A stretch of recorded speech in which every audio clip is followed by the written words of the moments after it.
It's current. That was like the last bit of a laugh I can probably get for the next half an hour. Because, once again, I'm talking about who? Adolf Hitler. Adolf Hitler, this is just a compilation of various speeches. Some of them had subtitles, some of them didn't. But from what I gathered, was he hit the trifecta of evil. He was a mystic, a collectivist, and an altruist. A mystic. A mystic is someone who claims that there is some mystical force, some force beyond the realm of the universe. That is a mystic. Someone without reason, without rationality, without truth. Some amorphous, invisible, and undecipherable, totally devoid of being detected by the senses. That's a mystic. That's what Hitler, drove on. He drove on that idea that the people would believe in that, and they would make him their god. He would be deified in that sense. So he became a mystic in that way. Collectivist, obviously a huge collectivist. It was all about the Volk. It was all about the blood. It was all about the people. It's all about collecting people together. He in the speeches he talks about how we have to be a one nation under the sense of the Third Reich, and you are your brother's keeper and things of that nature. You are you're not just your individual self. You're less than as an individual. You're greater than as part of the group, part of the great collective. So he's a collectivist in that way. Altruist. He was a devout altruist. He was for saying to the rich and poor and rich, to say that you should be more concerned with the welfare of others instead of your own self, and to be more concerned with taking on the role of being somebody's a better, someone's caretaker, but in an evil sense, not just like a trade, but in a sense of you sacrificing. That's the underlying bloody message of all his speeches is sacrifice to the state, sacrifice to the Volk, sacrifice to the collective, sacrifice to the brotherhood, sacrifice to everyone but yourself, which is a contradiction in terms, because you don't sacrifice for yourself. You defend your morals, you defend your values and your ideals and your virtues, but you never sacrifice. That's improper, that's irrational, that's evil. And that's what Hitler stood for. 6 million Jews had to pay a price because of that.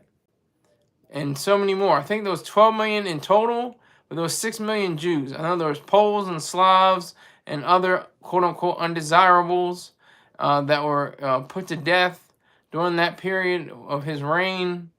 So just to give you some context, in the compilation of speeches that I just watched on YouTube, he always had some kind of, I don't want to call it like impassioned or vigorous or strong message. He had a weak message. He was a puny little weakling that meant nothing and stood for nothing, and will always go down in history as a nothing.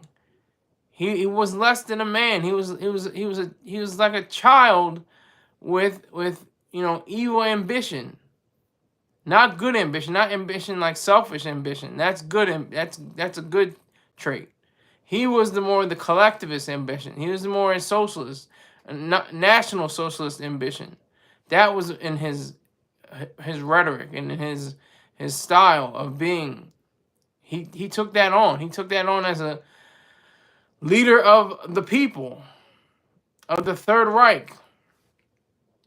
And he had to be defeated. He had to be. I mean, it was only right that he had to be defeated. He had no other choice. He had a preposterous ideal that laid out, against the individual, especially.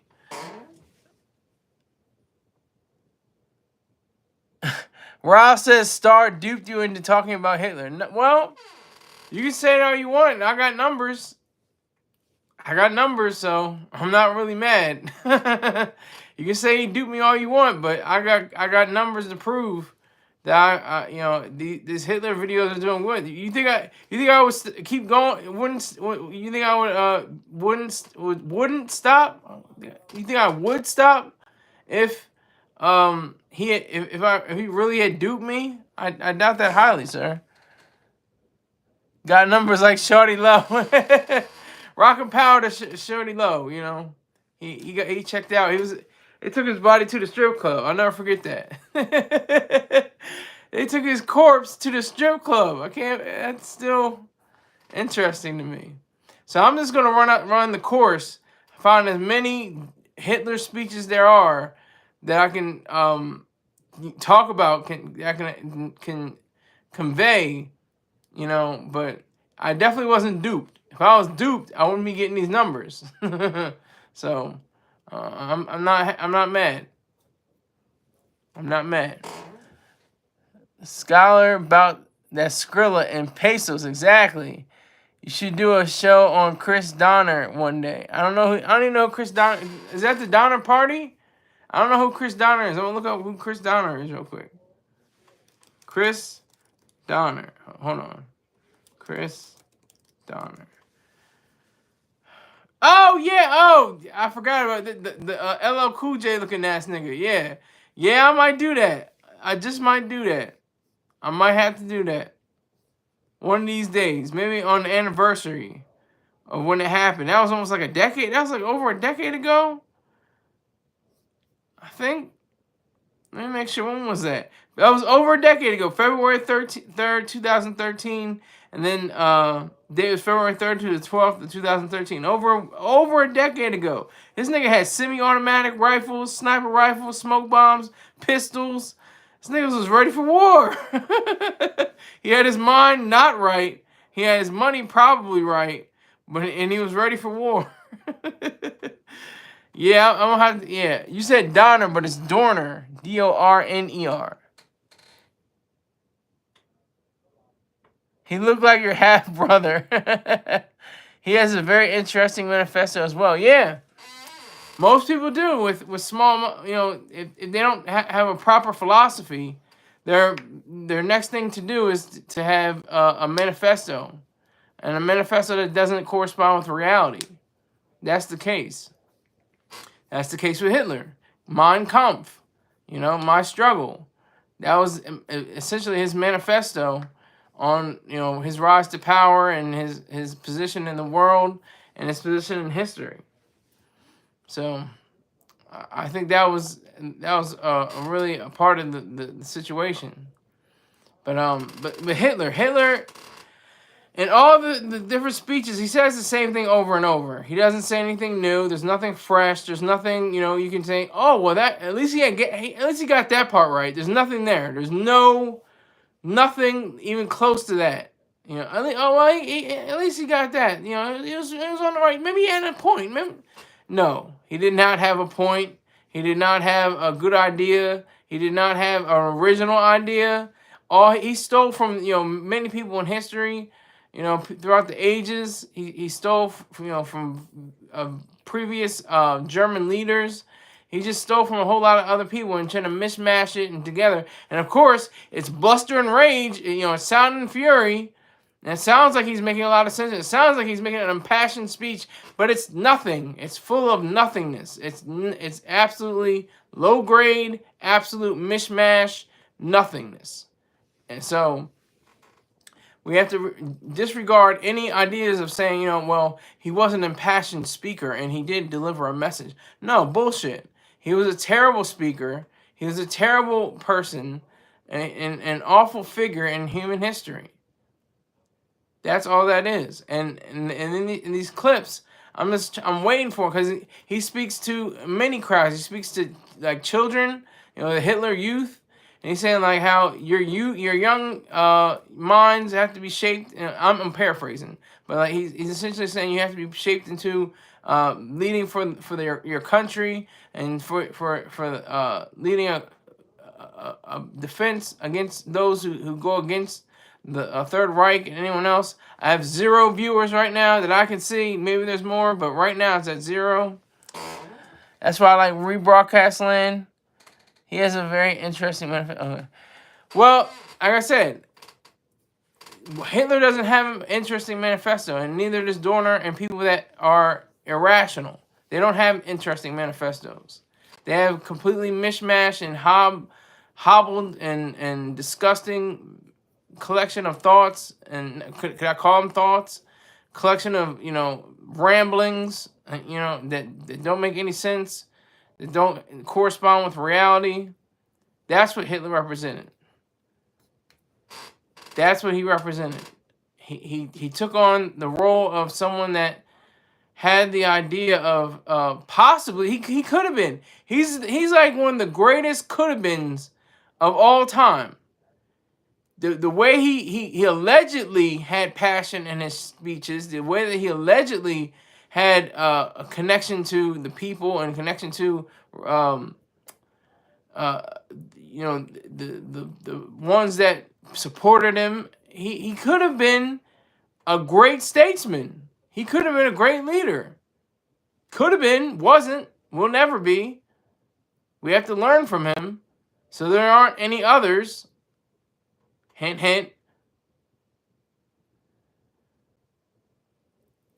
If there are any others like him, we have to really safeguard ourselves against all that he represents, which is death, destruction, despair. That's everything that he stood for. That was everything that he liked, that he enjoyed. But I don't think he enjoyed it. I think he was in immense pain. I think he was in immense struggle with himself. That's why it's called Mein Kampf, my struggle. Because he struggled with himself. He struggled, as a young person, as an artist, a quote-unquote artist. He was a terrible painter. Doesn't mean that bad artists are going to turn into horrible dictators. Doesn't mean that, but it certainly was the case for Hitler. Hitler definitely had the notion of being a part of something that that was awful. That was just, that's too weak a word. Vicious and just. Let me make sure I say this word correctly. I'm gonna look it up real quick.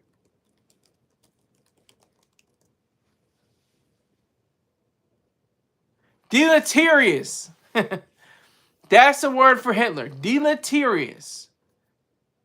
Or deleterious. Deleterious. That's what Hitler stood for. Being a deleterious individual.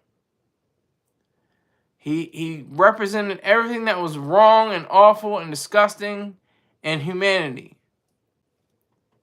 And if we want to have that repeat, it's like they say now, with dictators, it's a whack-a-mole. You knock down one, another one pops up. You knock down another one, another one pops up. That's how dictators work. And serial killers are like duck, duck, goose. Or not serial killers, mass shooters. Mass shooters are like duck, duck, goose. You're like, is it going to be at a bowling alley? No. Is it going to be at a church? No. Is it going to be at a concert? No. Is it going to be at a school? Yes. It's going to be at a school. It's going to be at a school. Oh my God, get it in.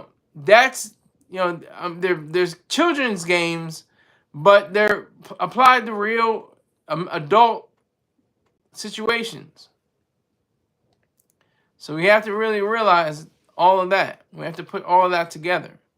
That has to be, packaged into the idea of what Hitler was, what he stood for, and why. People say, Hitler was selfish. I have to laugh at that. If you were so selfish, if he was so selfish, then why did he bang himself with a gun? He unalived himself in a bunker. He took cyanide pills, but they didn't work. So he just took the pistol and said, all right, I'm out of here. Bang. That's not the proper selfishness. Proper selfishness of suicide is someone with a debilitating disease, somebody that's, just 110 years old and doesn't want to live anymore. Different variations like that. And they're assisted suicide. So it's not like somebody's getting murdered. So this assisted suicide, I'm all for. I think you can say euthanasia. If they're not the same thing, please correct me. Go in the little community section. Let me know the difference between euthanasia and assisted suicide. But those are proper suicide. He couldn't take on the fact that he was going to lose to the Allies. This is after D-Day. This is after one of the worst, losses in the German history, military history. The Allies whooped their ass handedly. I mean, they lost like about a couple, maybe 5,000 to 10,000 people. I don't know how many people were lost on D-Day. I'll look. How many American casualties? American casualties. D-Day. I'll say Allied. Let me say not Allied. American. Allied casualties. D-Day. 4,000. 4,414 Allied troops were killed on D-Day itself, including 2,501 Americans. More than 5,000 were wounded. 50,000 Frenchmen were killed because the French villages and cities were killed. Killed 20,000 French civilians and plus 30,000 somewhere. But I know that. But the whole idea is victory. That's the whole point. Is victory. So it's not a sacrifice. The higher value is victory. It's very sad. It's very serious. It's very disturbing and awful to contemplate that people had to die in order for that victory to happen. But victory is the highest value. That was the highest goal. Let me see German casualties D-Day. 4,000 and 9,000. They said 4,000 to 9,000 men were killed, wounded, or missing during the D-Day invasion alone. Believe that, Playboy. Don't mean to laugh, but that's the reality. I mean, that's how many Germans were killed. They got wiped out. Allies won the war. But later, I mean, there was Battle of the Bulge was a little after that.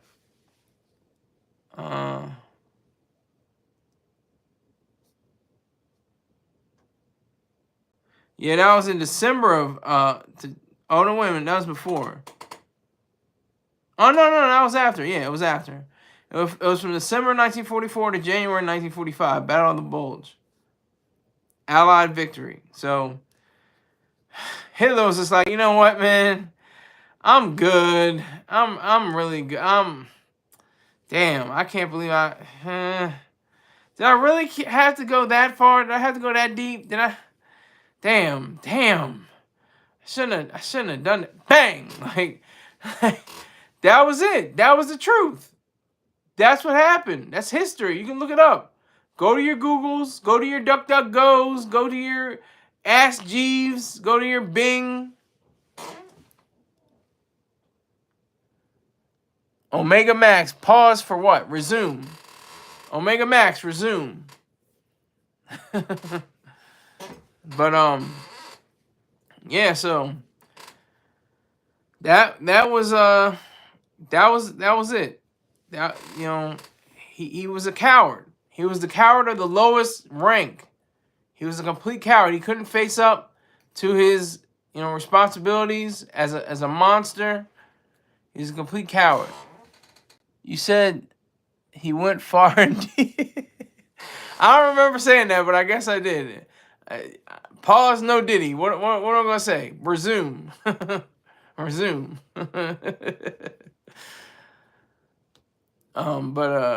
Yeah. So let me just run down my numbers. My Cash App is $SKYLERSAUNDERS1. My Venmo is at SKYLERIZED. And my PayPal is paypal.me/SKYLERSAUNDERS. So if you enjoy this show, you can help out, be a patron, be somebody that supports the programming, and I will, definitely put in more work and do a lot of research and make sure all the shows are on point for you, my viewing, and sometimes I guess listening audience. I don't know who might be listening to this. Who's missing my beautiful face? Yeah. Who's missing all this?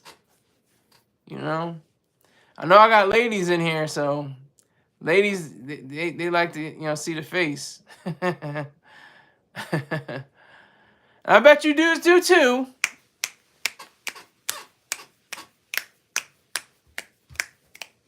You like a little bit of that, honey?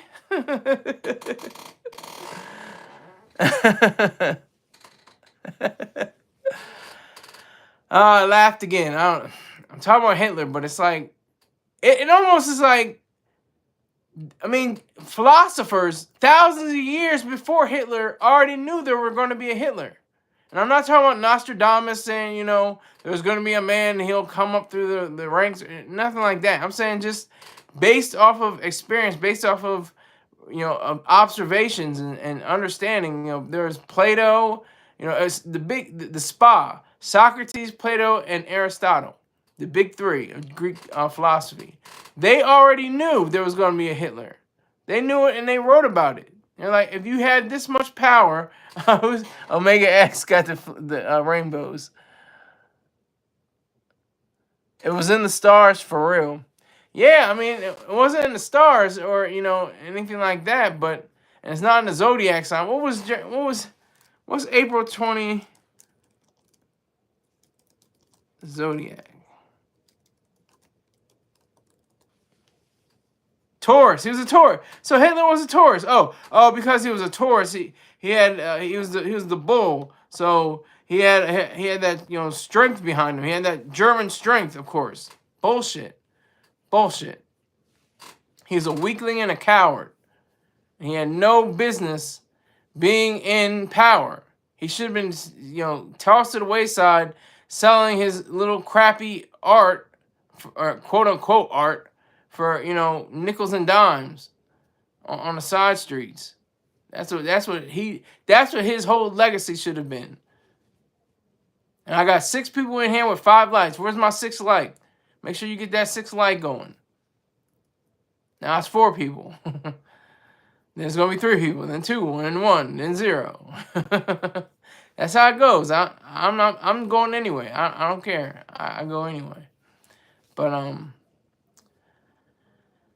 Hitler, just a nightmare. But if you read in history, I mean, there was Attila the Hun, one of the worst figures in all of history. One of the worst ever. To cover the lands of Europe mostly. He just laid waste to, various people, raped and pillaged, and just was a horrific human being, if you can call him that. We have a propensity to emulate the macro man. Is that what he said? I didn't see any of that in any of the rhetoric I saw on any of that. But that sounds like something he would say. We have a propensity to emulate the macro man. Yeah, it sounds like the Superman, the Ubermensch, Friedrich Nietzsche, and Friedrich Nietzsche. Ayn Rand admired some of Friedrich Nietzsche's work, his poetic stylings, stuff like that. But she denounced wholeheartedly his whole, other parts of his philosophy. Completely denounced it. Oh, Elmo, he did not say that. Well, I said that's why I asked. Is that what he said? Because it sounds like something that he would say, but that sounds like Friedrich Nietzsche as well. And I don't think he said that either. But he was talking about the Ubermensch, and in one of Hitler's speeches, he talks about the Superman and the great people and everything like that. I'm just so I really am thankful. I'm thankful for the Allies. We would not. It would be the king. The what is it? The man in the high castle. If you ever, I didn't read the book, but I saw the television program. Excellent production, great storytelling. I highly recommend it. I think it's on Amazon Prime. It ran from like 2015 to 2019, I think, something like that. It was a great show, excellent. You should watch it. But it shows how if Japan and Germany had won, and they don't even really talk about Italy. They don't talk about Mussolini too much. Italy was just like, it's kind of like a go-between, It's like they're sending troops between, the different areas, but it wasn't really focused on Italy. They're focused mainly on Germany and Japan. Yeah, so I think it's very proper to state that Hitler was just a buffoon that should have been taken more seriously. He like there was a Charlie Chaplin film from I think the 1930s called the Great Dictator. He essentially is mocking, evil, which is good, but to an extent you have to be careful because if you mock evil, it always gives it weight. So I'm not trying to mock, evil in a sense of like ha ha he, that's funny because you kind of give them a leg up. Like they should be seen as something that should be ridiculed instead of condemned. There's a difference in there. Something made ludicrous or something that should be go against seen as something that went against the laws of humanity. So I think that it's paramount. That's a proper way of viewing Hitler, viewing his whole positioning, his whole way of speaking. Like I said, it's not with force, it's not with passion. That's all like a cover. That's all facade. That's a weakling with all those words at the same time and the hands and the gestures and the big fists and the air and everything like that. All that is just contrived bullshit. That's all that is. It's contrived. He was not a real man. He was a little child in a man's body. He had no real sense of being an adult. He was that little kid on the playground saying, "That's mine. That's mine." Not selfish. Not selfish. The selfish child is like, you know what? This is mine. But let me see. You got that tractor right there, and I got this shovel. Why don't I play with your tractor and you get my shovel? That's a selfish child on the playground. The selfless and the pompous and the noisemaker is the one. No, this is mine. This is mine. I want this. This is me. That's the difference. That's what Adolf Hitler was. He was that kid in the playground, saying like, "This is mine. This is me. This is mine. This is all mine. You can't have it." Instead of trading, instead of being selfish and trading with someone, on the playground, but he never grew past that. So who? Okay, Riles, you said he did not say that. So who said it? I guess I have to look it up. We have a propensity to emulate. Okay, we have a propensity.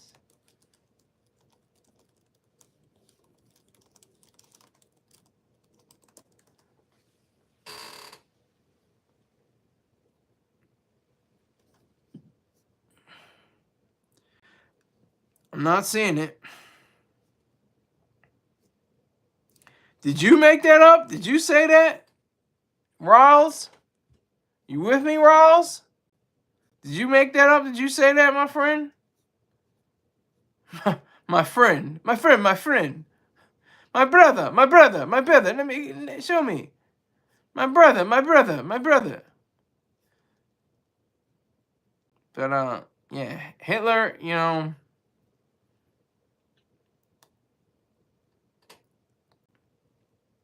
he had a he had a way.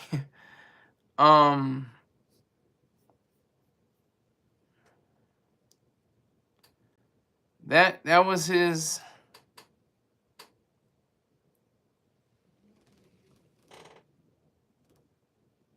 Was that Charlie Munger who said that? I'm looking at it right now. Charlie Munger. Not too sure.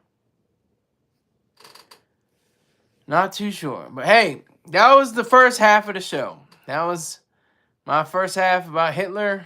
And now it's time to be a little lighter. A lot lighter. I gotta talk about this Chick-fil-A sandwich. It's banging. That maple bacon, whatever.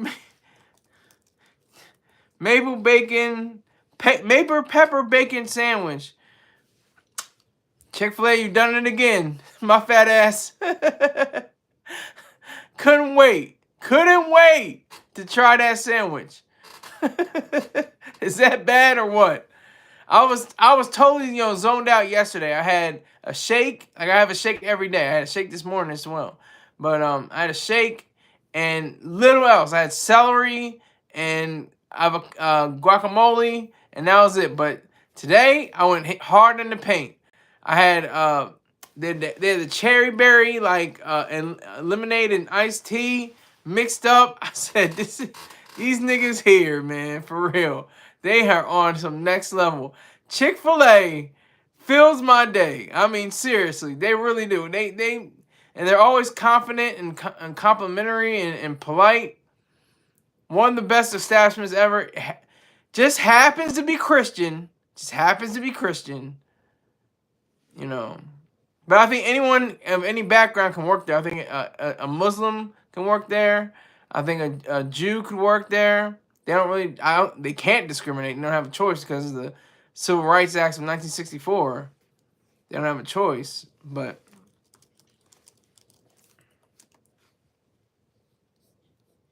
that's coming up on July 2nd, 1964.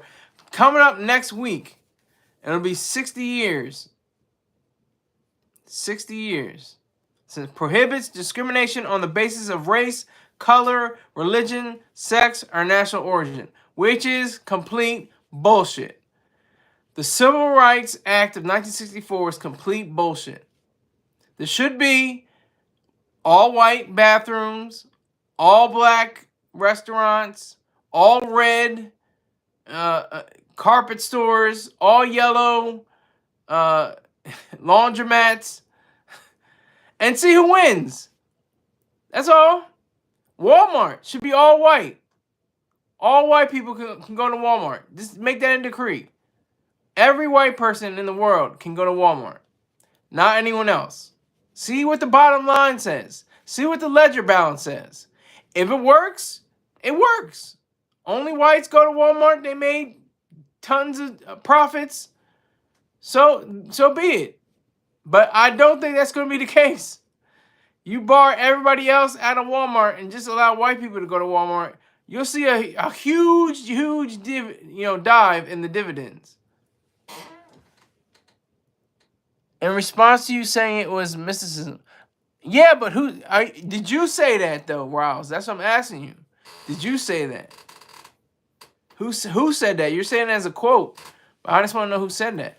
But anyway, back to my sandwich, damn it. I'm talking about the Civil Rights Act. This maple pepper bacon sandwich is the truth, nigga. I'm serious.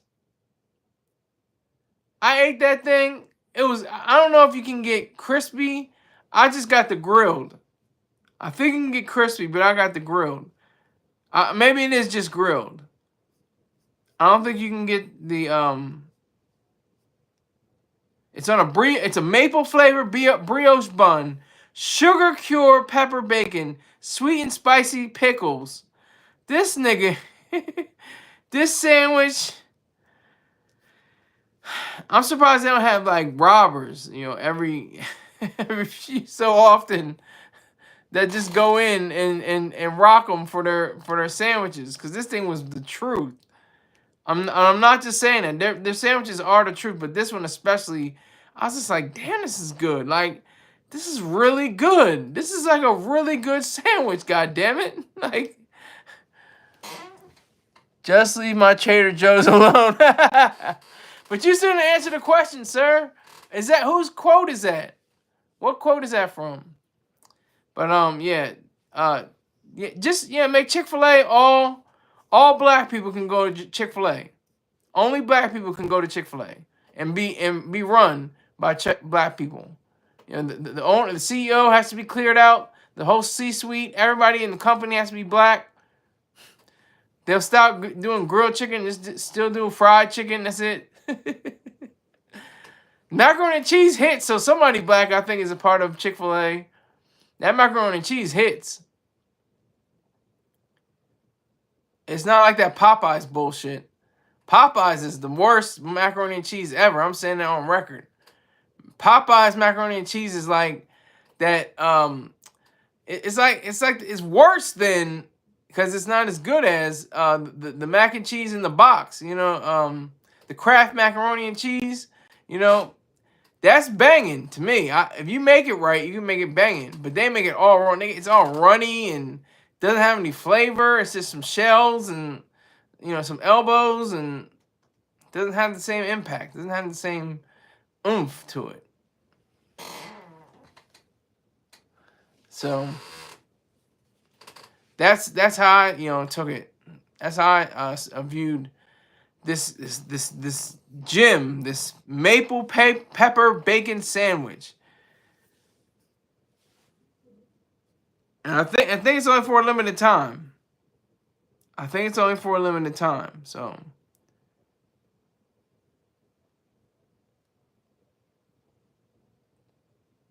yeah, it says chick breast, a lemon herb marinated boneless breast of chicken, grilled for a tender and juicy backyard smoky taste. Served on a toasted maple flavored brioche bun with pepper jack cheese, green leaf lettuce, bacon tossed in brown sugar and black pepper blend, and sweet and spicy pickles. Available at select locations for a limited time while supplies last. Oh my God. That's genius. That's genius in marketing. They give you a certain item for a limited time. So you're like, well, shit, I got to go get it now. I'll never get it. So I'm not going to be that guy that's going to get it all the time. I definitely can't get it now because I'm way over my weight, you know, limit. Right? I'm at 200. I'm at 200 even. I was up to 240. So y'all need to applaud me. Applaud me for losing 40 pounds in like 3 years. Took a while.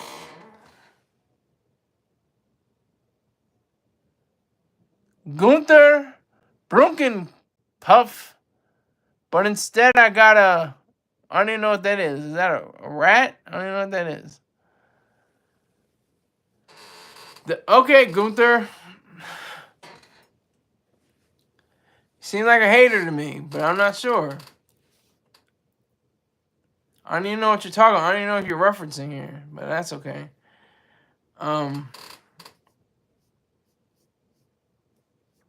Yeah, this thing is the truth. This thing is the truth. The absolute truth. But like I said, I like their other sandwiches that are mainstays. You know, their deluxe sandwiches.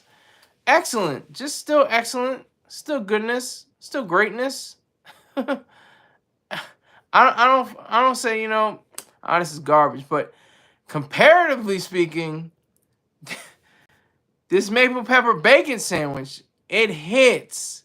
It hits different. As the kids like to say nowadays, it hits different. And which they don't even like to say nowadays pretty much because it's been in commercials. Once it hits commercials, it's not cool anymore. I saw a commercial there saying, oh, too much drip. I'm like, uh-oh. Can't say too much drip anymore. One thing they won't say on TV, like, for a commercial is drill. So, you know, at least they still have drill, you know, because that really is a substitute for the word kill. But they use drill music and stuff like that. But this maple pepper bacon sandwich, I knew it's literally a mouthful. It's just greatness. I love it. I can go on and on about it. I'll go on for another 20 minutes. I don't care. It's the truth. I'll give you context. My dad went to the Walmart, got some, you know, supplies and stuff like that. And then, you know, we paid for all that. Then we went to Chick-fil-A. Went out there. They got the military discount. Saved $6. That's a beautiful thing. It's a beautiful thing, ladies and gentlemen. Save $6 on something, because you put in your time and effort in the military. It's beautiful. Yeah. So I think with the same goes with many things. Same goes with any of the truths. So we pick it up, we bring it home, I unravel, I take it out of the packaging, take my first bite. I'm like, and it's not overly spicy. Like I can do overly spicy. I can actually do it. I just don't enjoy it all the time. Like I've done, they have Wings to Go in Delaware, and they have two of the hottest spices. This on Scoville is probably like 1.2 million or more. I don't know, but they have what is called, they have homicide, and then they have suicide.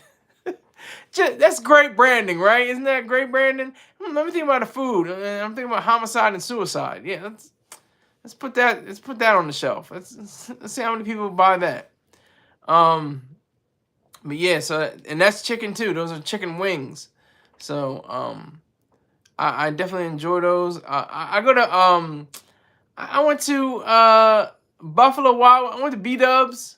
I was like, this is cool. Wasn't that hot? I got their hottest wing. I do everybody's hottest wings. And I was like, this is all right. I'm good. Drink me some water. That's about it. I don't have to guzzle milk or anything like that. And I think that the key is, sometimes I think the key is bread. I'm not 100% sure on that, or just time. It's like being drunk. The only way to get rid of a hangover or to get rid of being drunk is or inebriated is time. You can't, not coffee, not anything like that. Sleep helps because that's that takes up a lot of time. 8 to 9 hours. But to not have on hand milk or water or bread, it can get spicy. It can get a little spicy.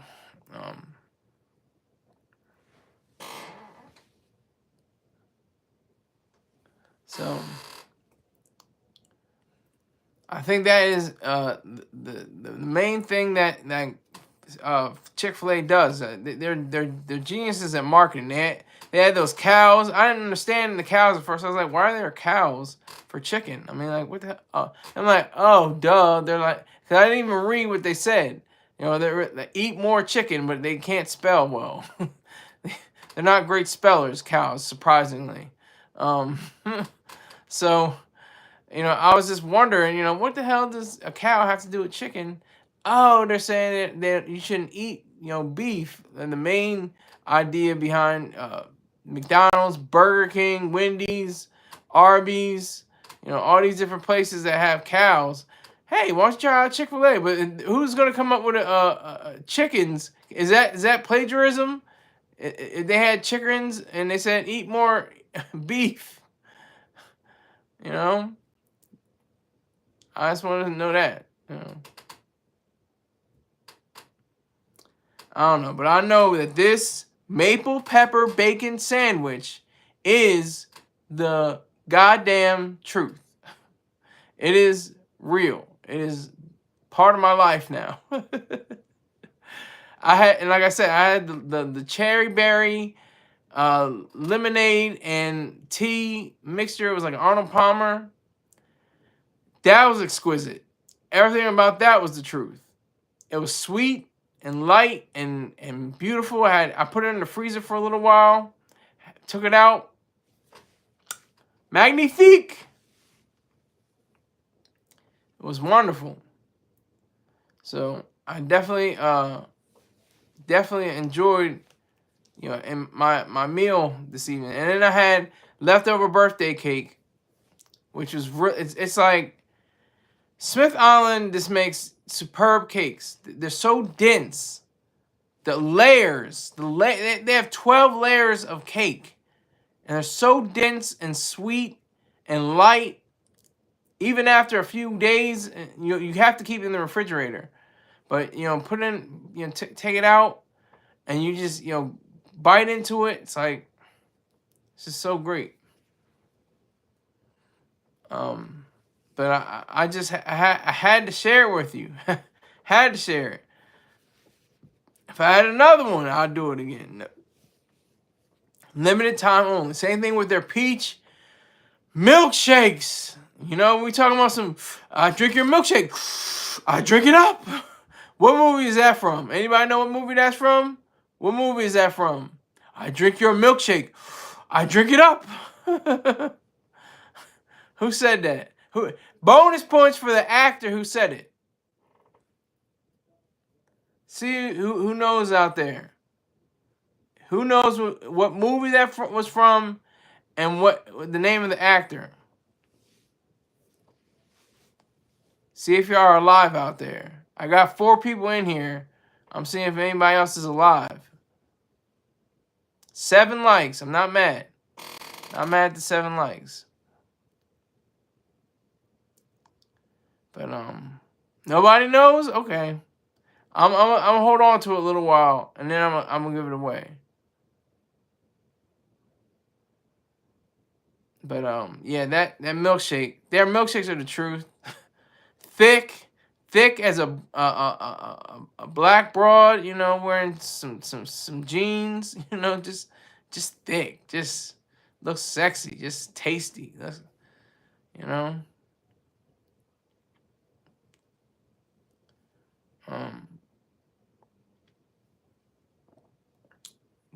I think they have chocolate, strawberry, and vanilla. I think those are their main ones, but the season ones are like peach for summer.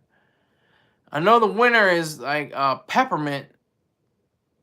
I can't think of. I don't think they have pumpkin spice shake. They haven't had unveiled that. That would be the day. That would be a whew. They had a pumpkin spice shake. That would just be too much. This thing was just. I smashed it like an Idaho potato.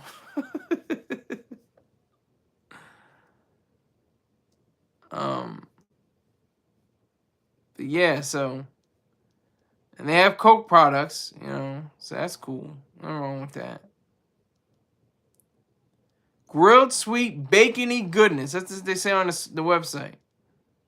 Good sweet bacony goodness.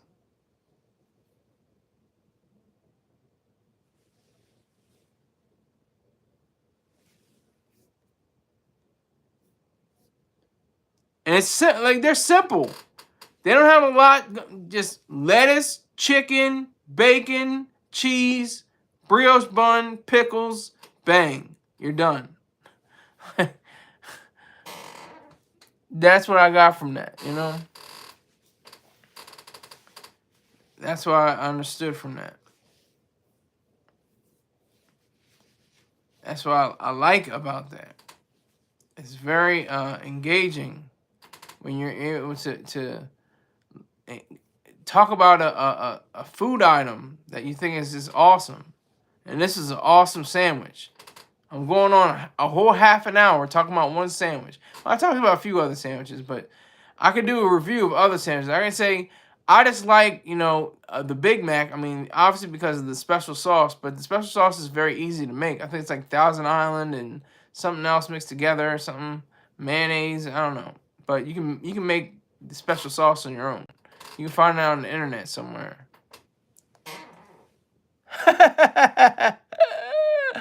Greg says a crack sandwich. Special sauce equals pause. Oh no, Skylar. Oh no. Y'all gonna really say something about me soon. Y'all gonna say something. Oh my God. This nigga has gone crazy. It's gonna happen real soon. One of these days. One of these old days. But by the way, resume, Greg S. Resume. But anybody out there that likes Chick-fil-A, put a 1 up in the put a 1 up in the live chat. You gonna show up to the next live with a Jerry curl? No, but close. You're getting warm. You're kind of warm. Okay, Greg S has got the 1. Got the 1 up. You're the Jerry curl. Everybody spells Jerry curl wrong. It's Gheri. That's Jerry curl.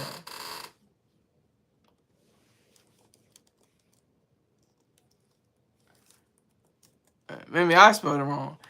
Jheri. Excuse me, I messed it up. That's a Jerry curl. Jheri. I thought it was GH. It's Jheri. Not my favorite, but it's okay. Are you saying for the whole chain? Because I get the same kind of understanding as you. I like the idea of more variety, like how you can get chicken and beef at certain locations. You can get all kinds of stuff. It's fish. You can get. I'm thinking about Arby's and McDonald's especially. You can get, and of course Burger King and other places too. But Arby's, they have fish, chicken, beef. What else? I can't remember what else they have. They have all kinds of meat. We have the meats. That's how serious they are. So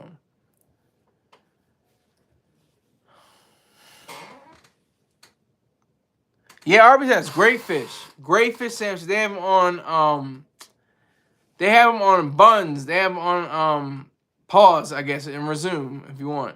But they have them on King's Hawaiian buns. Pause. It's fun. Whataburger. I have no Whataburgers in Delaware, I don't think. There's not one Whataburger. Kentucky Fried Chicken? Nah, sorry. Haven't had Kentucky Fried Chicken in a long time. I think the last time I had Kentucky Fried Chicken was a Double Down. It was pretty good, though. It was actually pretty good.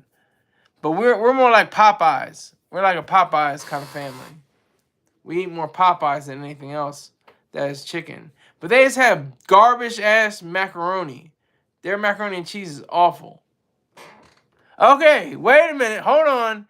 Does he have it all together? He doesn't. You were so close. You had to sing and everything. You're supposed to say what's current, not what's new. What's current, Rick James. Salute to you, though. Salute to you. What's current, goddammit?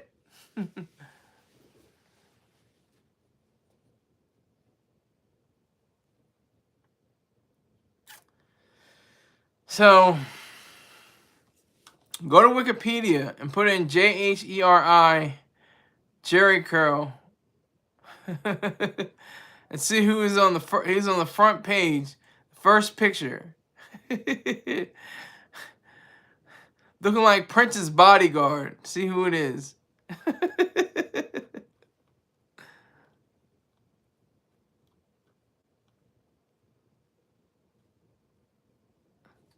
Billy Ray Bates.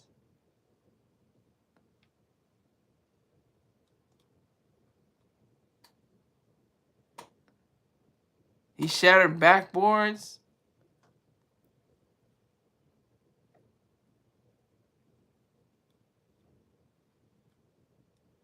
Alright, so yeah, Chick-fil-A, they definitely have a place in my mind, a place in my soul as a man of color who has to have his chicken.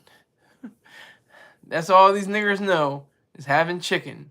Fried chicken and that. And watermelons. This is the season for watermelon. We got watermelon in the refrigerator right now. I can go get me a piece of watermelon and be happy with it. And eat it all down to the rind. You know how niggers do.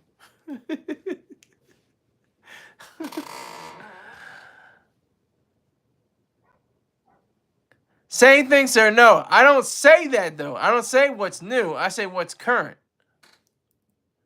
Did you eat fried chicken for Juneteenth? No, I did not. I don't really recognize Juneteenth like that. I recognize it another day. It's not that deep to me. Chick-fil-A is in a mind, body, and soul, in part and whole. Happy Juneteenth to you, Greg S. It's the 26th, but he's saying Juneteenth. I don't know any black people that do. Do what? Then you look crusty, LOL. Not so cool kids. So are you talking to me? I'm crusty. You damn right I'm crusty, nigga. I'm an old ass nigga. I'm 36 years old. I'm on my porch telling the kids to get the hell off my lawn. I'm crusty. You goddamn right. 8 likes. 6 people in here. We got like 5 minutes left. I might go over. If it goes over 10, if you push it to over 10, I'll go another hour. But I don't think I'm gonna get to 10. You got 5 minutes to tell another person, say, hey, look at this goofy ass nigga with his hat and his tie and his shirt. And you gotta watch him. Just watch him. Hit the like button, but you ain't gotta do nothing else but watch him. You got 4 people in here, 9 likes. Okay, so I'm gonna leave just to mess it up. Not so cool kids. Do that, not so cool kids. Thank you for your hate. 10 likes. 10 likes. Thanks for the likes. I appreciate that. Thank you very much. 12 likes. Can I have 12, viewers? Let me see if I have 12 viewers. What's the name? Not so cool kids is a hater. I appreciate that hate. I need haters like him. That's motivation. The son of the sun. I'm number 10. Yeah. You're not number 10. You're number 6. I have 13 likes, though. This is good for the algorithm. This is really good for the algorithm. 14 likes. Y'all are going crazy. I'm talking about the likes, but I'm talking about the viewers, not the likes. Thanks for the likes. 15 likes. Good gracious. But I'm talking about the viewers. The viewers. I need people to watch it. Okay. Get on 10. If it goes to 10, I'm going to be on here for another hour. I promise. I don't make promises, but I'll make a commitment. I will be committed to another hour of just talking bullshit. I can't talk another full hour worth of a sandwich, though. I'll talk about some other stuff going on in my life. All right, went to 12. I'm staying on here for another hour. I'm a man of my word. Y'all ain't got to worry about me. I'll stay on here for another hour. I'm gonna help you out. Great show so far. Thank you, Rick James. Appreciate it. Okay. Psych. I'ma holla at you. All right, hots. Not so cool kids. Cuds or kids. Was it kids? Yeah, kids. All right, so I ain't got no material. I was just gonna talk about Hitler and chicken sandwiches. But now I just have to talk about random shit here to fill in the time, because y'all put in 16 likes and 11 people watching right now. So thank you very much. I do not take this as lightly as anyone else would. I completely appreciate it. If y'all would just give me some money now, that would be even special. That, somebody chip in, $5 in the next 3 minutes, and I'll stay for the hour, and I might do a musical number. I don't know. The son of the sun. Maybe you gotta switch up the format as far as the clothes, etc. You might need some people to call in and give their perspective on your topics, like the Star Report. Nope. I don't have the capability or the capacity for phones. Even if I had them, I probably wouldn't, because Mr. Chorstar Terrain said it himself. He had to do the job. He was doing blood money.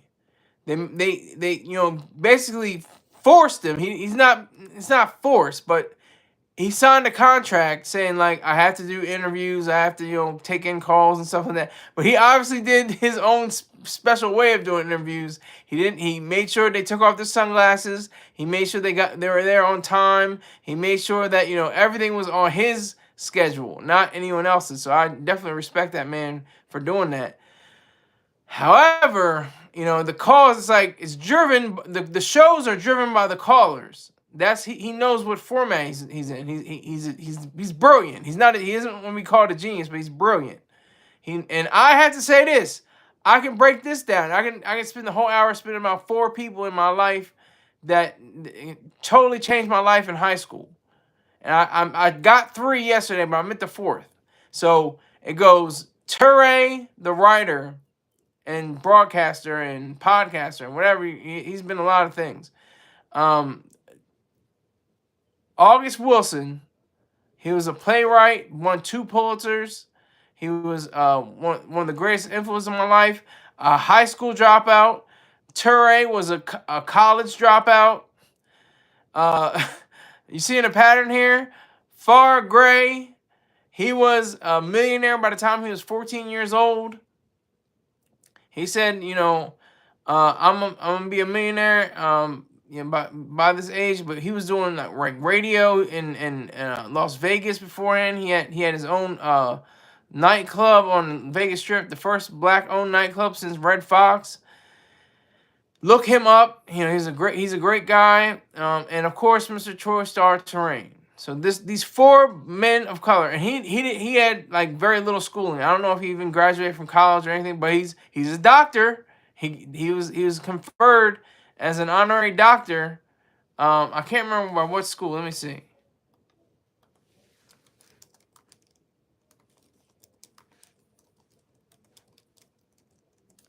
I'm looking it up right now.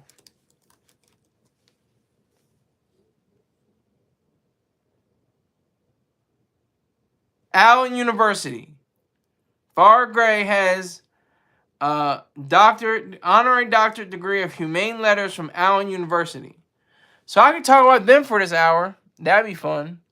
Tony Stark Terrain buys subs. Okay. I think he buys sub sandwiches, but he doesn't eat them that much. He sells them for a markup. The Son of the Sun.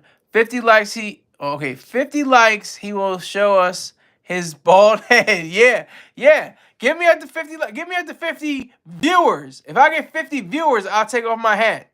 I will take off my hat and show you my bald head. That's a fact. Give me 50 viewers and I will take off my hat. I will do that. Son of a Son, let's see yours.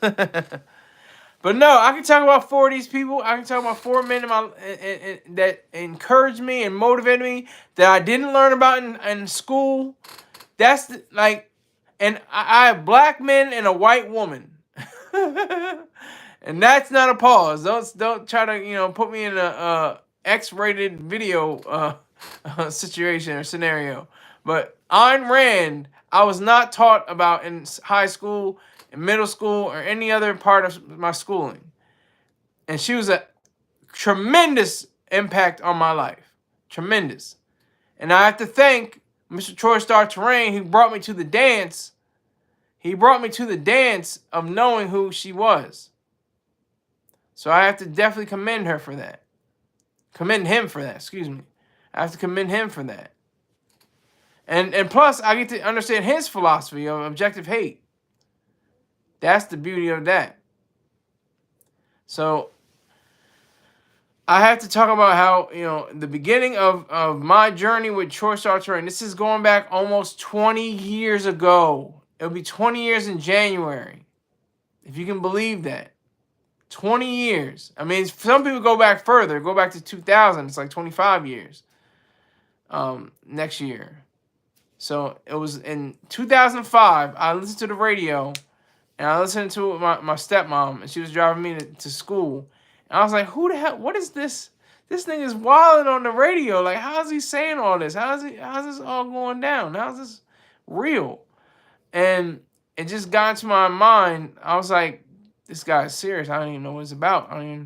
So I go on the internet and I go to his website, and it's like a thunderstorm. It's like it's lightning and thunder and stuff like that. And it goes Star, and he's like this. Well, I think Buck Wilder's like this, and Star's just like standing there like that with the hat on his head, or something like that. I think, or something like, I can't remember, but I'm listening to it, and I'm watching the video. Those are the time we had the videos. He has no videos on YouTube or anywhere else. They're all in his vault, in his tape vault, in his I guess CD maybe, and streaming vaults. Let me see.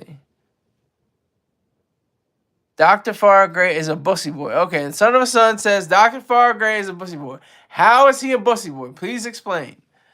Okay, sold out his father. Gray sold out his father? Did he really though? The Honorable Dr. Khalid Mohammed. Did he really sell him out? I don't think he sold him out. I think he found him to be somebody that was a part of the movement and didn't want to have anything to do with him in that kind of capacity. but he still honored and respected his father for his wisdom and his power and his love. That's my understanding. Dr. Farrar Gray. He had a Christian mother. I don't know how it worked out, but I don't think it did work. It obviously didn't work out. His mother raised him in a Christian way. Maybe she was Muslim and then converted to Christianity. But he's definitely God, God, God, God, God. Everything is God, and it gets crazy. But yeah, but everything is it's all God for Dr. Gray.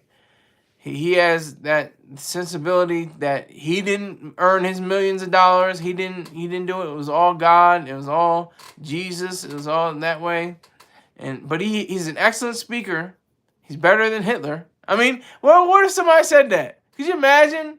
That's why I hate when people say that Hitler was a great speaker. He wasn't a great speaker. He was a terrifying little rat, little nothing. Not even a rat. He was worse than a rat. He was vermin. He was a louse. So, I mean, Farrar Gray is a brilliant man. He definitely brought on. I think he's 40 now. I think he's 40 over 40 now. But yeah, so he had in his mind. And his thought capacity to be somebody that was beyond the station of roaches and rats crawling around the beds. And that's one thing he made mention of. He said, if there was a rat that crawled on you, you just picked it up and you put it somewhere else. You took it out, just dusted it off of you, That's what he grew up with. That was the impetus. He said he has a lot of sayings and quotes. But one of the quotes that sticks with me is that comfort is the enemy of ambition. Comfort is the enemy of ambition. If you say, oh, I'm good, I'm all right, you're going to be, in a state of just nothingness. You're just going to be in a state of, lethargy and non-movement, going upward, not moving. So he became an entrepreneur based off of that. That's what's beautiful. That's an excellent way of viewing his entire way of being a human being and being a man of color in Chicago, Illinois. Everybody comes from somewhere else. Nobody. I can't say. My dad is the only Delawarean who really inspired me. He's a man of color, so that's about it. Do you wear regular clothes like Nikes and Jordans? I will answer that, the son of the sun, if you give me $5. That's all you gotta give me. $5. Cost of a footlong, isn't that? Don't they have the $5 footlongs now still? If you give me $5 right now, I will definitely answer that question. Send in $5. I'll repeat the question though. Do you wear regular clothes like Nikes and Jordans? Those are regular clothes, by the way. Those are his terms, not mine. But I think that if we had more people that were honest about themselves, it would be something special. Dr. Gray said something. He had like a person, about everybody has a gift, and he asked the question, where is the greatest treasure? Where does it lie? Where can you find the biggest treasure on earth? And everybody was like looking around, like, people think like Fort Knox and like the Taj Mahal and stuff, and the pyramids and stuff like that. He was like, well, that's pretty close, the pyramids, but and I think Taj Mahal too. But he said cemeteries. Cemeteries are the places where dreams literally go to die. So many scientists, so many orators, so many doctors, so many entrepreneurs, so many businessmen could have had that chance, but something got in their way. They got in their own way, and they died not realizing their dream. And that's really sad. Oh, the son of the sun is full of shit. He says I'm broke. No, they not regular. They are athletic. Yeah, exactly. But you're full of shit. Because you're on a device. Oh no, this is my girl's device. You're using Wi-Fi. Oh well, I'm at McDonald's. Oh, people are full of shit. The son of the son is a good guy, but he's full of shit.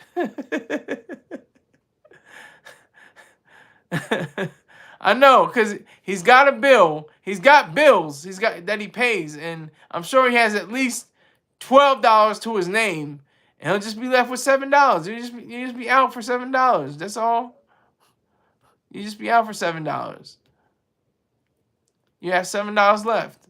Just give me $5. That's all you need. You be out with $7.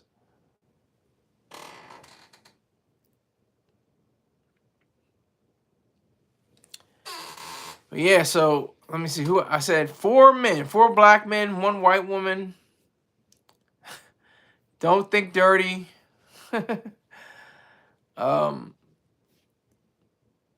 said Turay, August Wilson, Far Gray, and Mr. Choice Star Terrain. So I said a little bit about Mr. Choice Star Terrain, Dr. Far Gray. Let me tell you about August Wilson. August Wilson, I don't even remember how I figured out who he was or what he was. It may have been on the Star and Buckwild morning show. I don't remember. But I found out about him at least a few weeks or a few months before his death in 2005 in October 2nd. He was 60 years old. He was born in 1945 and he died in 2005. I thought you said you looked up to Lenny Kravitz. You must have said I thought wrong, and you are not broke, sir. I know you're not. I know you got money. I know you got money. Like I said, you got $15. Just hold on to that $10. Give me $5. That's all you gotta do. Real simple. Cash App, Venmo, PayPal. Simple. But anyway, yeah, so August Wilson, I just like gravitated to all his works. I try to watch, as much, stories and read his books. I couldn't, I don't know why, but I couldn't read through the books of the play, the closet play. I mean, they're supposed to be performed, but when you're just reading the book of it, the manuscript, it's a totally different kind of way. Because you don't get the sound, you don't get the very essence of the play. It doesn't lift off the page. I mean, they do. The ones that I read, of course, nowadays they really lift off the page, but I haven't really experienced anything. The first one I tried to read was Fences. And I couldn't. I really struggled trying to figure out. Okay, he was a baseball player. Now he's a garbage man. He's trying to raise his son, and I think he had a daughter, or another son. He had another son, and he had his brother who was a war vet who was severely wounded.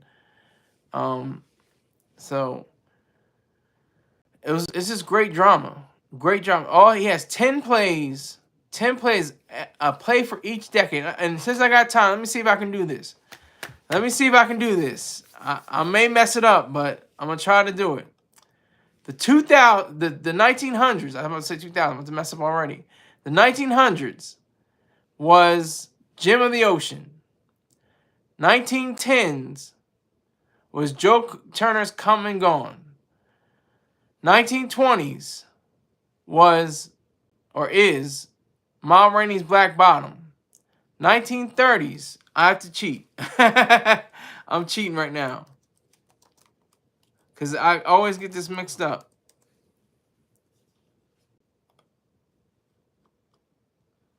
Let me make sure.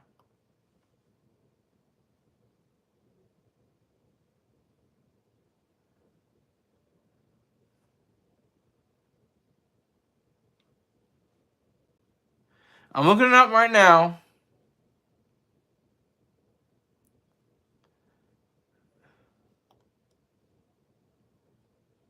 I'm cheating. See, that was 1911. Okay, so 1930s is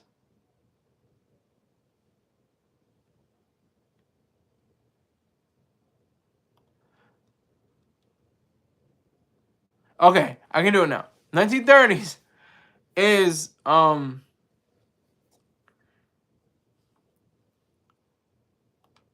1930s is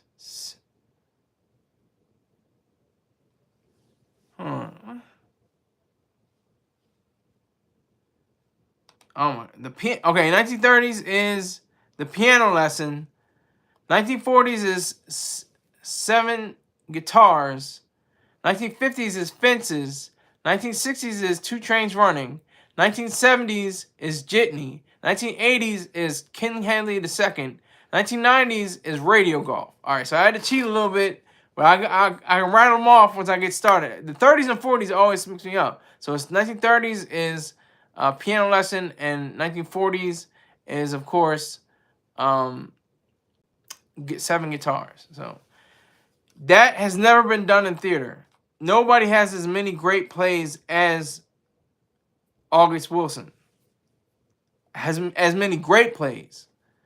There are dozens of other writers, playwrights that have, scores of sometimes scores of material and works, but some of them aren't even that great. Like Shakespeare. Shakespeare even has some stinkers. Some that we don't talk about. He has such great plays, some monumental plays that are just kick the doors off. And another thing about Shakespeare is people didn't really take him as serious. People didn't take him as true until the Victorian age, in the 19th century. He was rediscovered. So we have to remind ourselves of that.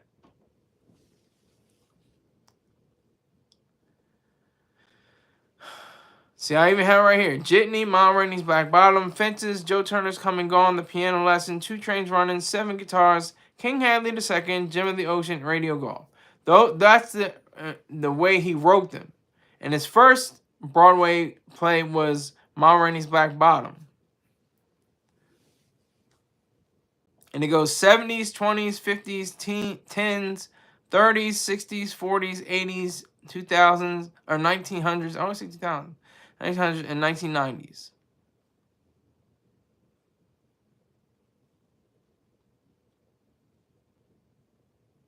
So Ma Rainey was the first one to be on Broadway. And he has his own theater named after him. And I'm going to try to remember the 3 B's. He had Bearden, Baraka, the sometimes Baldwin, but Borges, and the Blues. So that's 5, but he would alternate. Those are Baldwin would be an alternate for the main 4 influences he had.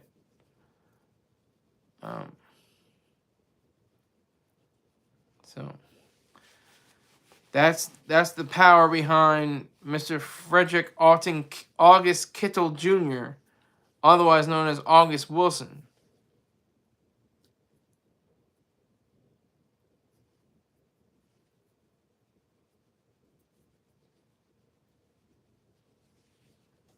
So I think he just I just couldn't believe that school didn't teach him. My schools that I was in didn't teach him anyway. I had no clue until I saw, maybe it was a PBS documentary. I don't know what it was. It couldn't have been The American Masters. That came out in 2015. So I don't know what the idea was behind that. Touré, I kind of can understand where I was when I first encountered Touré. Touré was on a show called on MTV2 called Spoken Heard. And he had people like Zadie Smith. I think he had Jay-Z on there. I think he had Questlove and a whole host of other people. And he had, he was just engaging with them and taking them to kind of ideas that they didn't really understand, themselves until they were asked the question, and they, flourished. And he didn't, browbeat or anything, but he wanted to get the answer out of them. But it was very relaxed and chill. So I think that was pretty marvelous to know that Touré was there. And like I said, he went to Milton like a preparatory school, like academy. Then he went to Emory University, and I think that's in Atlanta. And then later he went to Columbia to a writing, conference or a writing workshop. But he has no degrees.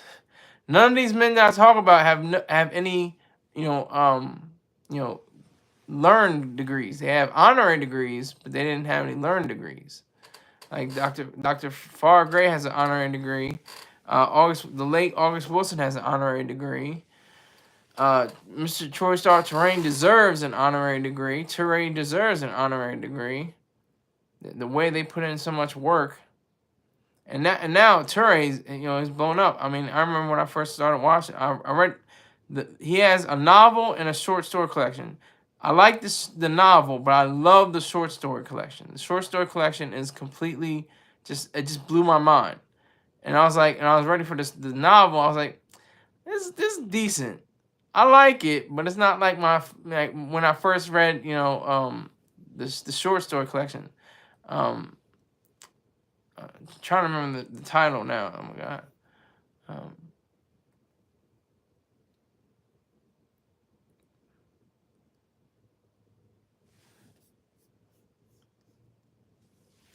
I'm gonna cheat real quick.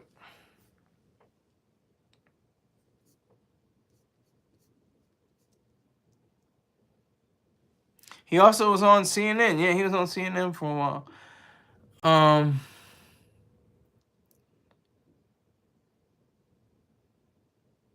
The Portable Promised Land, and there was a short story called Sugar Lips Shine Hot and the Portable Promised Land. He wrote for various journals: Essence, The New Yorker, The New York Times, Playboy, Time, The Village Voice, Vibe, The Washington Post, and Ebony. And he wrote for Tennis Magazine as well. He loves tennis. He was a contributing editor for Rolling Stone magazine. I think he still is a part of Rolling Stone. He's a judge, or I don't know what it is.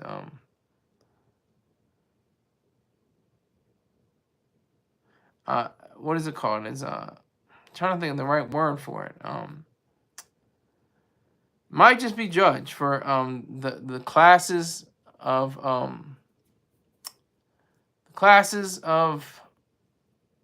the Rock and Roll Hall of Fame.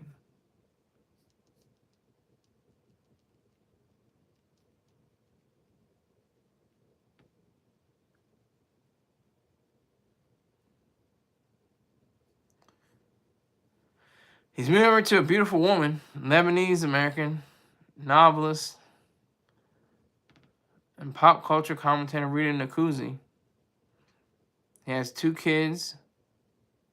He has a great life. He lives in Brooklyn, Fort Greene section.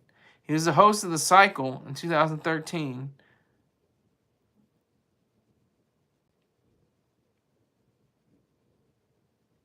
He was on different shows like I'll Try Anything Once. He jumped out of a plane, a perfectly good plane. He jumped out of it.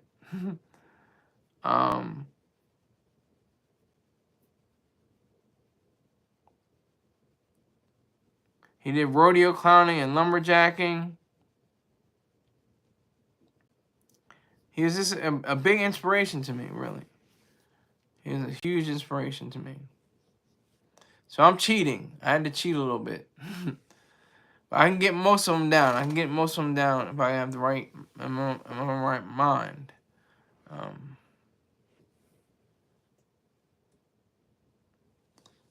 Yeah, so Toure, Farr Gray, August Wilson, Troy Star Terrain. All 4 of these men, I can't, and it's not like I'm trying to be cute and say, oh, well, they didn't graduate from college, so I don't have to graduate from now. They just happen to not graduate from college for whatever reason. I mean, Mr. Troy Star Terrain and August Wilson, they're of mixed race. They look like they were black, but they had one white parent, and they dropped out of high school. Farr Gray, I don't think he had any formal education other than a tutor.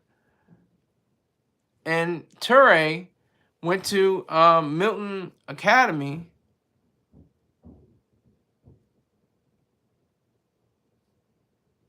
And Emory University.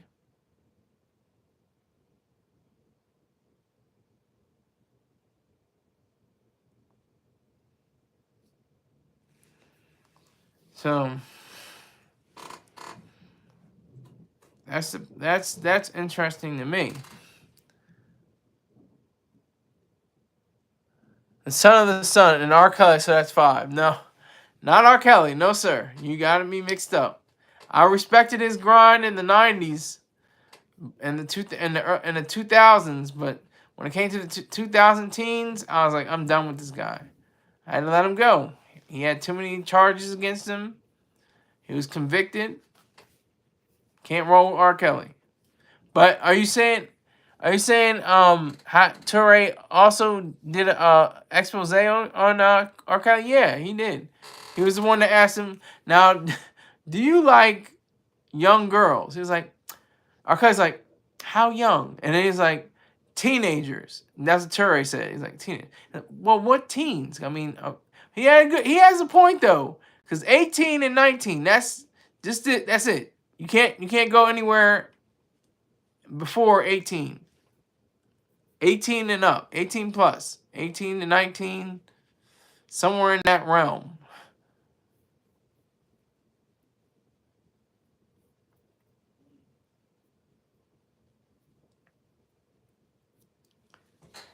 Let me hold 100. Yeah, you can hold 100, not my 100. I got to get paid. I got appliances to buy now.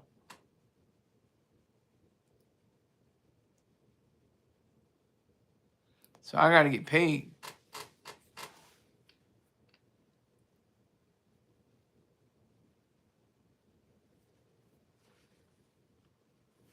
I got to get money.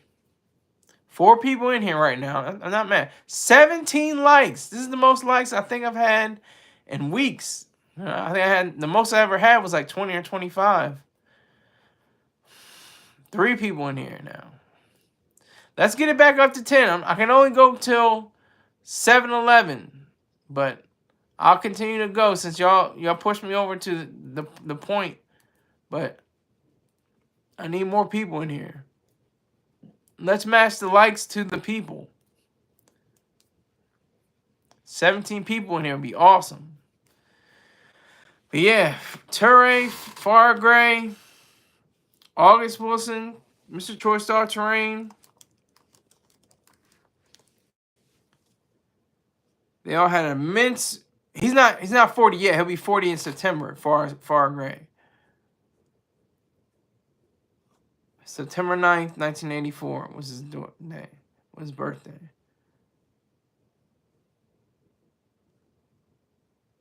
He's written some books. The book I had that he signed. That's a story I can tell. I was like real, dejected by something or something a day. And like my dad was, saying, he's like, we're not going somewhere. And I was like, And then this is my 9 to 5. I have to answer that. I'll answer that question real quick. What you gotta buy? I gotta buy a dishwasher. I'm answering your questions now, son of the son. You owe me a lot of money, but I have to get this clear. Do you have a 9 to 5? This is my 9 to 5. Writing my art, my stories. That's my 9 to 5. And Tyler Perry is like an asterisk. He's really a someone that I can say is influence in my life. Another high school, either dropout or just has a high school diploma. I'm gonna look that up real quick now. I see that.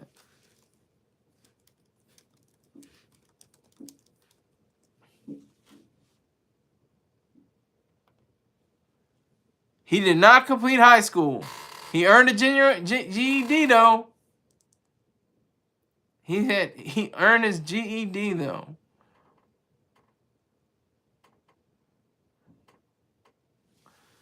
They didn't earn a GED. August Wilson, Far Gray, Troy Terrain,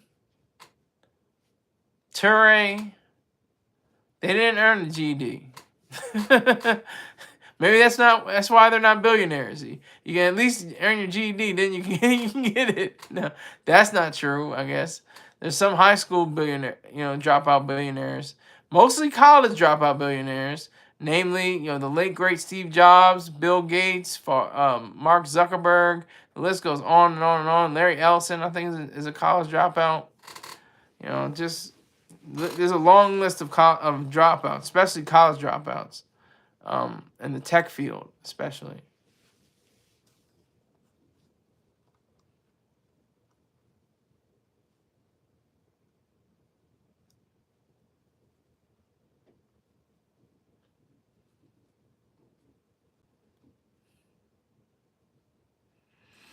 Now that I see it, they said that in a year, in 2011, according to Forbes, Tyler Perry made $130 million between May 2010 and May 2011.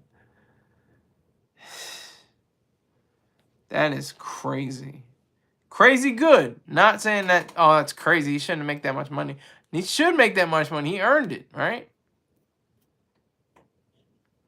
That's a good thing.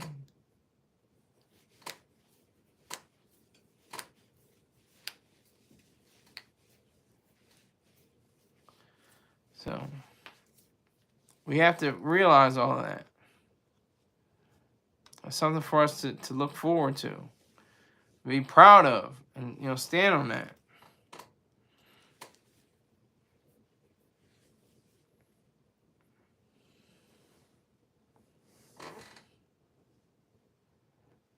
So all these four men of the media. I don't need a person in my life. And my life is my dad. I need no other man of influence except my dad. That's the only man I need in my life. But the media, these four men completely revolutionized me. That's why I didn't do well in school. People can do this, but I didn't. I'm just saying that I didn't do well. I didn't do well on tests and quizzes and essays and stuff like that, because I was basically, reading about what Toure had to do in his stories, and what did Farrah Gray do for his invention, and what did Troy Star Terrain, who did he talk about, who did he interview on his show? That's what I don't really want. I don't want to interview anyone. I want just to be me. Me, I, ego, my, myself. That's all I want. And this platform affords me that opportunity to convey that certain message.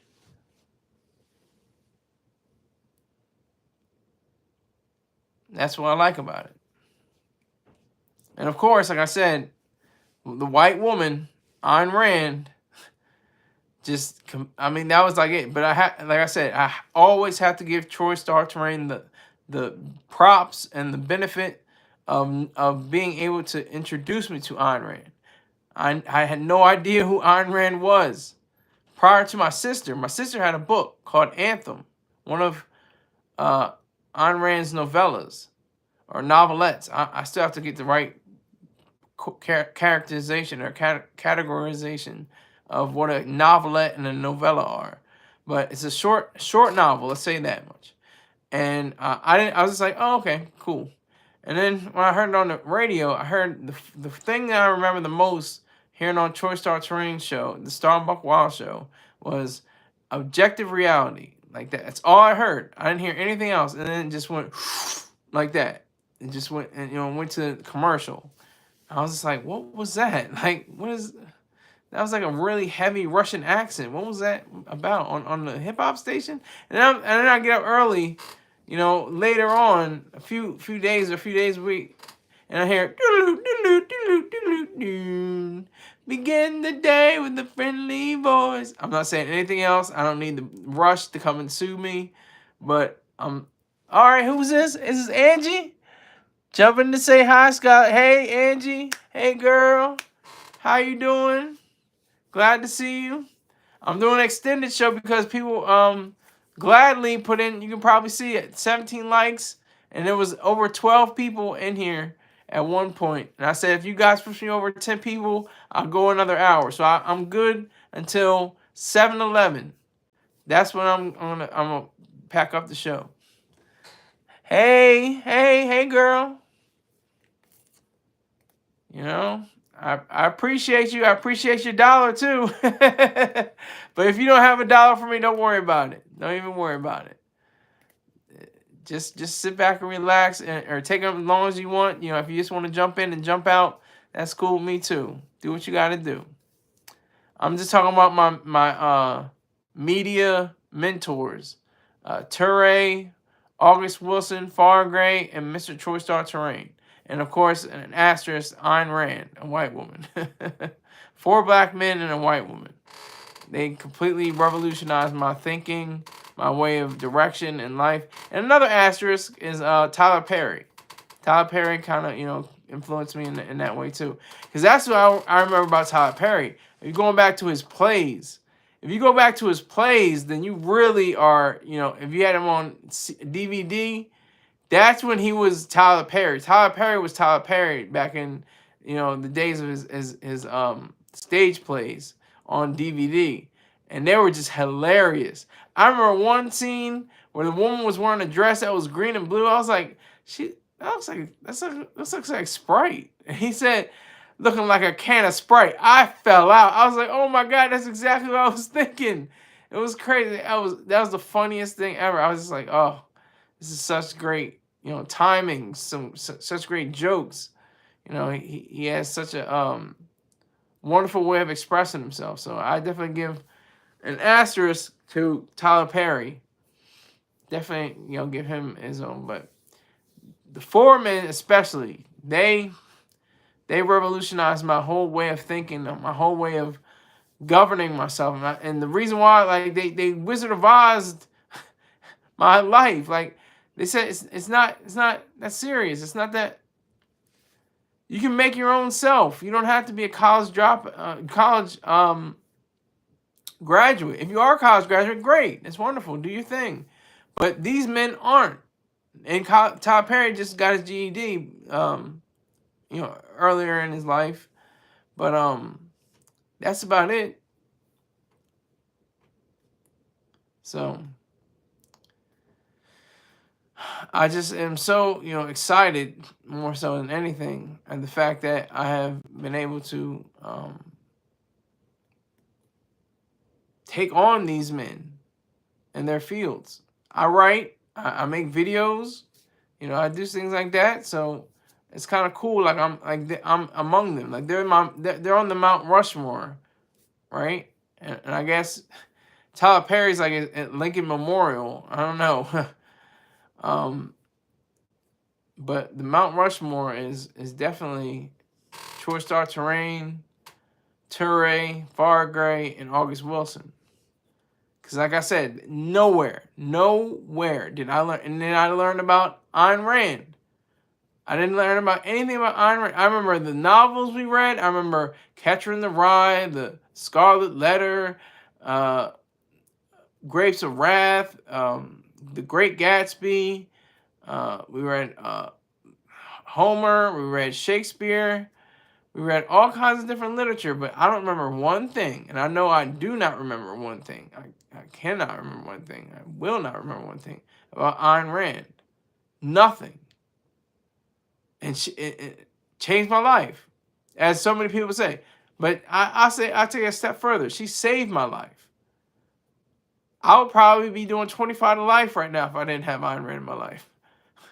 Tell you the truth. I'll be doing stick-ups. I'm doing stick-up right now.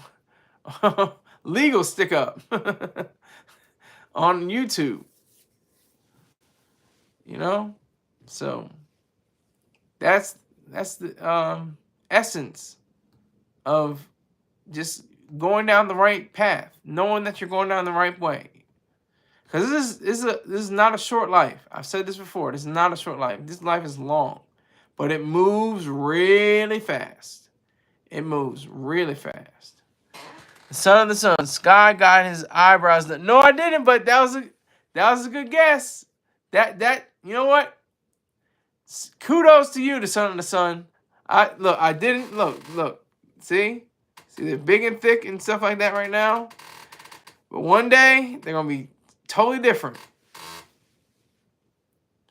These are my big, thick eyebrows. I like them, but I just want to see what they're gonna look like threaded.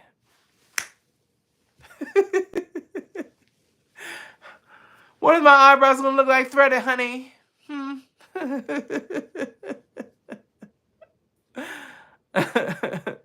I just want to see what it looks like. I want to see what they look like.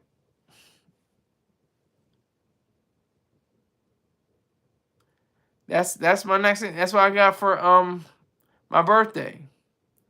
I got that for my birthday. I got money to go to the Brow Bar and Christina Mall in Newark, Delaware. I'm gonna go to the Brow Bar. I'm gonna get my brows done up. I'll sell you a dishwasher for $350 if it's Whirlpool in one of my properties. But it's gonna be a lot more money because it's gonna have to be shipped. It's gonna have to be, handled. It's gonna have to be. Come on, it's gonna run me $700 most likely at the end of the day. Come on now, I'm stupid, but I'm not that stupid. Talking about on one of his properties. What city are you in? The son, you are getting away with a lot of questions right now, my friend. You have not dropped one $5 bill. You not dropped $10 bills. You haven't dropped anything. What is going on? You're real brave right now, my friend. You got a lot of courage in you to be asking all these questions and not giving any dollars.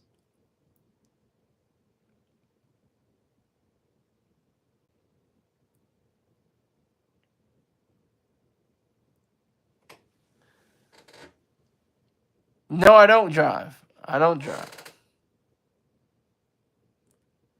I think that was a statement, so I'll take that as a question. A question.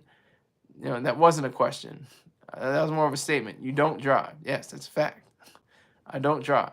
I can drive, but I don't, because that would be illegal for one thing, and second, I don't want to end up on the operator side like I was in a collision on Sunday. I was in a collision on Sunday, but I wasn't the operator. I'm your brother. I get a pass. Oh my God, that was so wrong on so many levels. Oh my God. I'm your brother. I remember that Mr. Troy Star Terrain said that about in his book. About pre 9/11, you go into a bodega, you go into a magazine shop, could be run by a red person, a brown person, a yellow person, and said, "You buy, hurry up and buy, hurry up and buy." After 9/11, oh my brother, here, read this magazine, read the magazine as long as you want. No, I'm not on Metro. I'm on my father's vehicle. Right now we have a rented vehicle because of the car collision. State of the art, 2003, Malibu.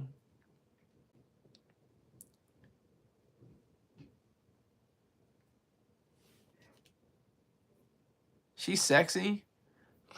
That Malibu.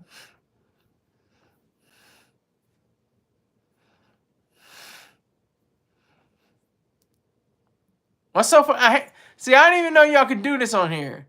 Y'all haven't done emojis on here in a long time. I hate emojis. I don't know. What are you laughing at? What is funny? If you want to make fun of my goofy ass, make fun of my goofy ass. But don't. Oh, let me put on these emojis. Ha ha ha ha ha ha. Like, I'd rather you put out HAHAHAHA. That's what I do. I put ha ha ha ha ha like that. 0 viewers right now. 0. But rebroadcast land is good to me. I get a lot more views in the rebroadcast than anything else. But yeah, these brows are gonna be looking different most likely. There may be some contention with the fan. They're not very supportive of my brow changing abilities.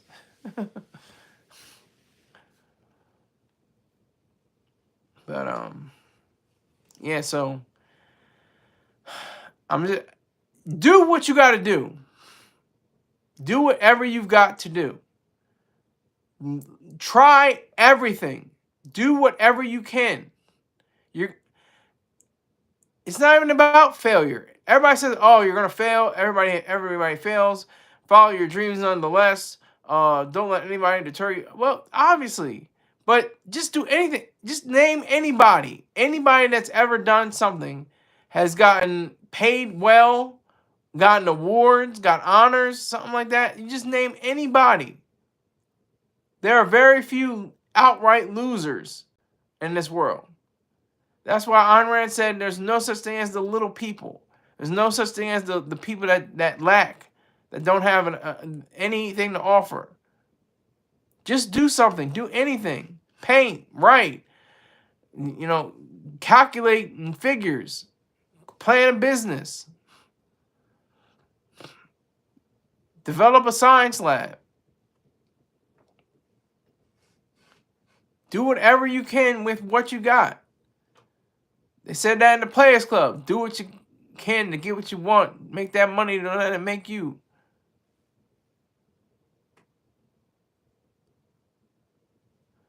I think I said that right. Did I say that right? Do what you can to get what you want. Make that money, don't let it make you. Use what you got to get what you want. That's what it is. I knew it was something crazy. Use what you got to get what you want. Make that money, don't let it make you. If I ever am put on something where if I'm ever put on a stage or somewhere where I'm delivering an address, that's going to be my final line. Use what you got to get what you want. Make that money, don't let it make you. It was said by the Yin Yang twins. Goddamn. And Whisper. Anybody remember that? That's some old man on the porch shit. Get off my lawn. Get off my lawn. I'm telling you. But yeah, see, and it even goes even further back. Players Club was like 1998, 97, something like that. But he said, use what you got to get what you want. Make that money, don't let it make you. That is a profound and philosophical statement.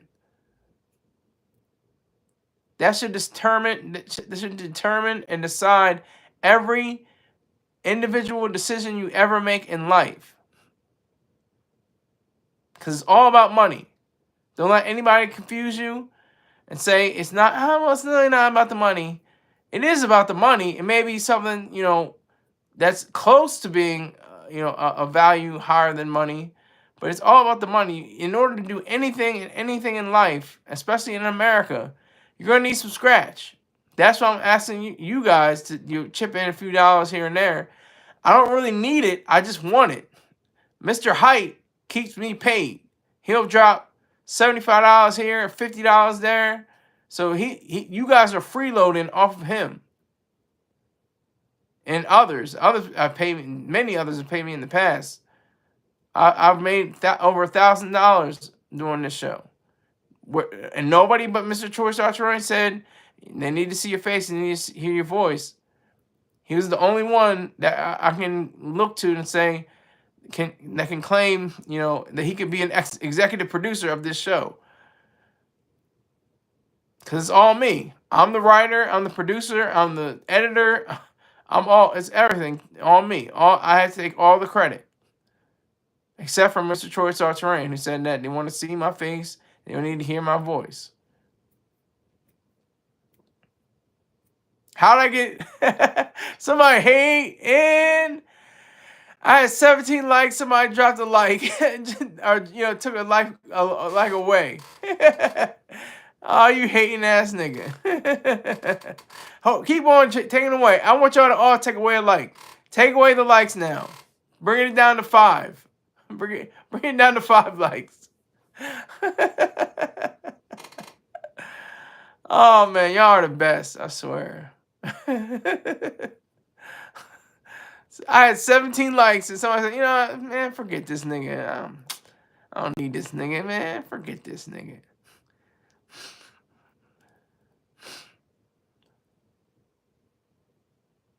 But I truly, I'm I mean, that's one of the cliches. It could be worse, and it could be worse, but it's going to get better.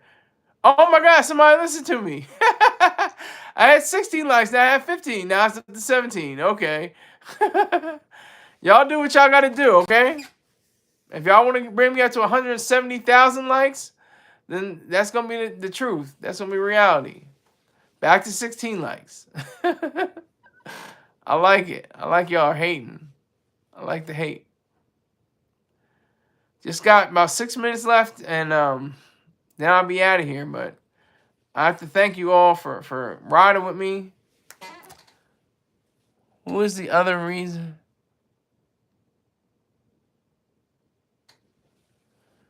You got to ask them, Jimmy Martin. There's two other people, by the way. He asked, who is the other person watching with me? And then the son says me. There's one more, though. There's three. Can't have three's company. 18 likes. Look at that. How about that? 18 likes. 2 people watching. Jimmy. Is it Jimmy Martin or Jimmy Martine?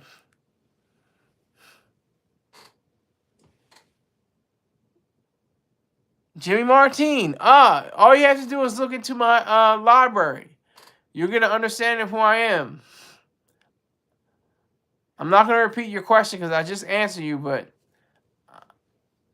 I would take $5 for it would take $5 for me to ask your question, even though I just answered it.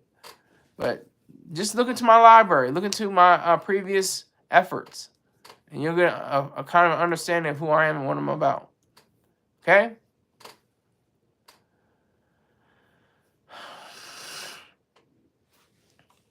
I mean, anybody and everybody. Everybody, you can think about Tony Danza. I'm going to just look up Tony Danza. See how many Emmys he's won. Awards and nominations. He won the People's Choice Award for Favorite Male Performer in a Television Series for the show The Tony Danza Show. He was nominated for Golden Globe for Best Supporting Actor and then for Best Actor. He had a Golden Raspberry, sadly, for She's Out of Control. Anybody remember She's Out of Control? Amy Dolenz. Catherine Hicks.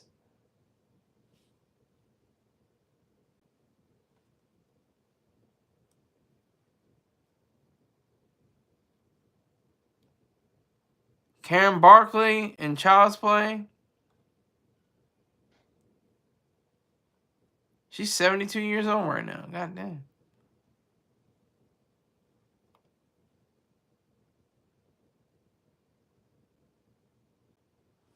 So, getting close to that time. Let me see. Who else?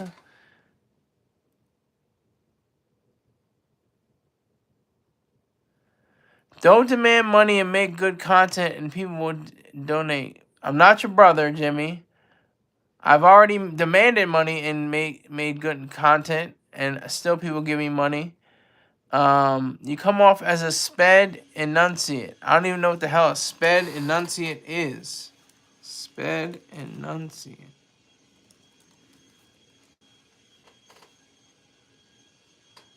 Yeah, I don't even know what you're talking about, sir. You're worrying your slurs. You're talking like you're drunk. Are you good? Are you high off of something, sir? Were you sipping? Are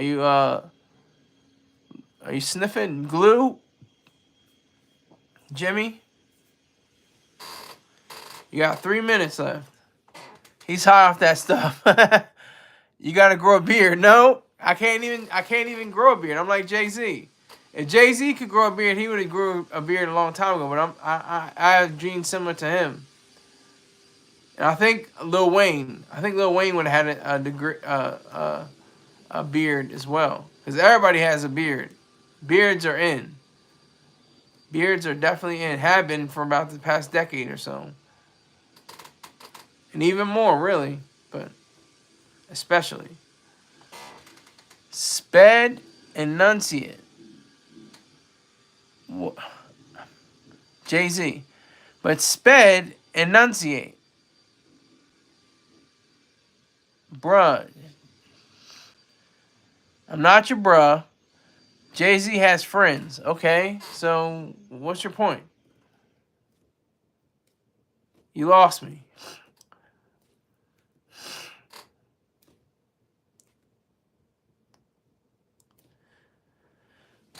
When ninjas lose their hair, they grow beards. I don't know about that. I don't know if that's particularly true. Yeah, Meek Mill, he has a beard, he has hair. Drake has like a beard and braids, so I don't know if that's necessarily true, sir.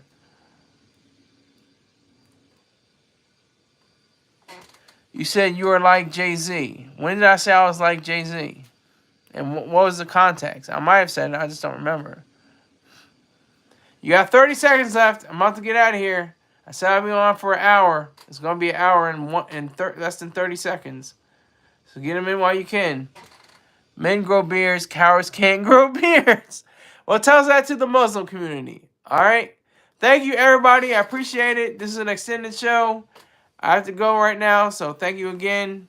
And I will see you sometime tomorrow. Take care.